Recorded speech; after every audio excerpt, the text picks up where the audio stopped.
This is the reality of modern trading, a system governed by immediate, violent reaction to the 24-hour news cycle. Algorithms and retail accounts chase millisecond fluctuations, attempting to extract profit from pure chaos. Despite access to infinite data, institutional analysts and professional traders are routinely misreading the broader macroeconomic shifts. They are staring at walls of data, yet they are blind to the structural breaks happening in real time. We see the same trap every month. A headline about new trade tariffs triggers an immediate equity sell-off. Weeks later, a 90-day pause on those same tariffs sends the market into a euphoric rally. Then, a Middle Eastern conflict alert flashes, and capital flees once again. This recurring failure stems from the primary tool used to make these decisions, the nominal price chart. Nominal price action acts as a smokescreen. It traps capital in reactive, short-term trends that obscure the massive tectonic shifts moving beneath the surface of the market. Identifying true macro capital flows requires a shift in perspective. We have to discard the absolute price and analyze the underlying momentum structures. This is momentum structural analysis. Think of it as a mathematical filter. It compresses the daily headline noise and the violent price spikes, leaving a clean metric that tracks the actual velocity of the market. Instead of arbitrary support lines, this method measures the relative performance of an asset against its own long-term moving average. We lock that average in place as a perfectly straight zero line, allowing us to see how the price action interacts with a constant baseline. By removing the bias of absolute price, these structures expose internal exhaustion months before the nominal price chart registers a crisis. Surviving the current macroeconomic transition requires a change in discipline. Stop charting the noise of the price. Start charting the structure of the momentum. The S&P 500 currently projects an image of relentless strength. Since the dot-com peak, the index has climbed steadily, repeatedly breaking into nominal all-time highs. These charts suffer from a logical error called denominator blindness. Analysts celebrate rising equity values while ignoring the fact that those assets are measured in a fiat currency that is being intentionally depreciated.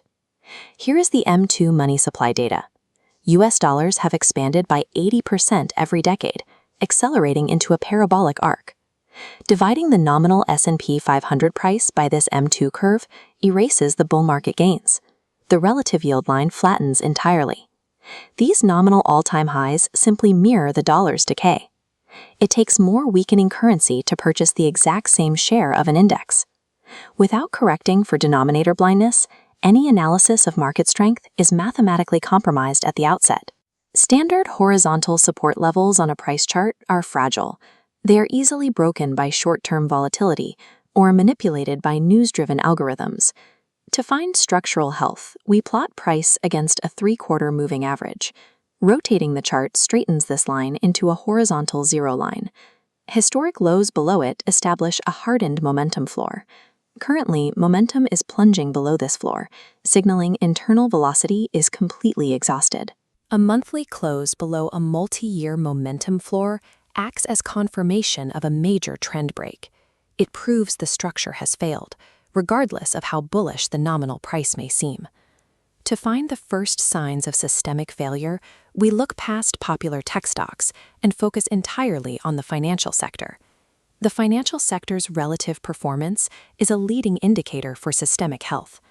This dual-pane chart shows the S&P 500 near all-time highs on top, while the XLF spread plunges below. Major U.S. banks are violating multi-year momentum structures, diverging drastically from nominal equities. This breakdown mirrors severe stress in the government bond market. High yields are increasing the cost of borrowing, which in turn squeezes the transmission of credit through the private sector. History shows that when the credit system begins to freeze, central banks act as the lender of last resort. They prevent a systemic collapse by injecting massive amounts of liquidity back into the market. This liquidity injection accelerates the expansion of the money supply, further degrading the dollar's value. The invisible fracture in financial momentum is a signal that fiat holders are about to pay for the rescue of the credit markets. Where does capital flow when the credit structure fails and real yields on fiat currency turn deeply negative? We can track the migration of capital through this relative spread chart of silver against the S&P 500. After a decade of flat performance, the monetary metals established a massive base. In November, that structure broke upward. Silver is currently mispriced compared to gold. This ratio chart shows silver's valuation at roughly 1.5%. Panning up to the historical baseline of 3% shows how much room exists for a reversion to historical norms. Silver is uniquely positioned as a monetary hedge against M2 expansion, while simultaneously meeting aggressive industrial demand from the global solar and photovoltaic sectors. On a momentum basis, the $90 mark represents the upper boundary of the current range. This is the ceiling that momentum has been pounding against. If momentum carries silver above this threshold, it will trigger a mechanical cascade of short covering. This would lead to a period of rapid parabolic price discovery as the market moves to a new structural reality. Professional capital is moving toward these compressed reservoirs of value. This migration isn't driven by fear, but by the structural necessity of preserving purchasing power.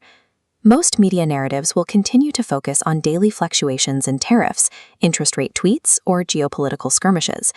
The macro environment is defined by this collision. This matrix shows the M2 curve rising as bank momentum and equity velocity fail. This alignment provides evidence of a historic capital rotation. Money is fleeing the fiat equity bubble, seeking refuge in hard monetary assets. Those who continue to measure their wealth in nominal dollars will suffer the silent extraction of purchasing power through debasement. Identifying these shifts requires discipline to look past the nominal bias of the daily news cycle.